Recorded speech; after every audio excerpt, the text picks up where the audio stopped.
এই মুহূৰ্তত ৰাজ্যৰ লাখ লাখ মেট্ৰিক পৰীক্ষাৰ্থীসকলক জনাব বিচাৰিছোঁ এটা ডাঙৰ খবৰ। আজি দিনৰ 10:30 এই মেট্ৰিক পৰীক্ষাৰ ফলাফল ঘোষণা কৰা হ'ব। কিছু মুহূৰ্তৰ পূৰ্বে অসমৰ শিক্ষামন্ত্ৰী ডক্টৰ ৰণোজ পেগুৱে এনেদৰে ফেচবুকত লিখিছে, HSSC results will be declared today. The times schedule is as follows. অৰ্থাৎ ইয়াতে কোৱা হৈছে 8টা বজাত নটিফিকেশ্যন ইস্যু কৰা হ'ব, 10:15 বজাত প্ৰেছ নোট দিয়া হ'ব আৰু 10:30 এই ফলাফল ঘোষণা কৰা হ'ব। যোৱাকালি সন্ধিয়াৰ ভাগত ছাত্ৰ ছাত্ৰীক মই কৈছিলোঁ যে আজি এই দিনত 10:30 ফলাফল ঘোষণা কৰা হ'ব আৰু তাতে মই গেৰাণ্টি দি কৈছিলোঁ যে আজি যদি ফলাফল ঘোষণা নকৰে তেতিয়াহ'লে মোৰ চেনেলটো আনছাবস্ক্ৰাইব কৰি থৈ দিবা। কিন্তু ইতিমধ্যে এইটো প্ৰমাণ হৈছে যে আজি এই ফলাফল ঘোষণা কৰিব।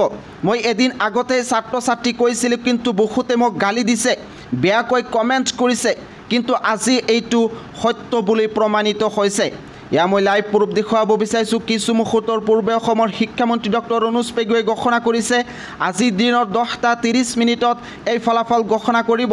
আৰু এই কথাটো মই ছাত্ৰ ছাত্ৰীক এদিন আগতেই কৈছিলোঁ, কিন্তু বহুতে মোক গালি দিছে, বহুতে মোক বেয়াকৈ কমেণ্ট কৰিছে আৰু তাতে মই গেৰাণ্টি দি কৈছিলোঁ যে আজি যদি এই ফলাফল ঘোষণা নকৰে তেতিয়াহ'লে মোৰ চেনেলটো আনছাবস্ক্ৰাইব কৰি থৈ দিবা। কেনেকৈ এই ফলাফল চেক কৰিব লাগে এইটো ভিডিঅ'ত লিংক আছে, তোমালোকে এতিয়াই চাই লোৱা।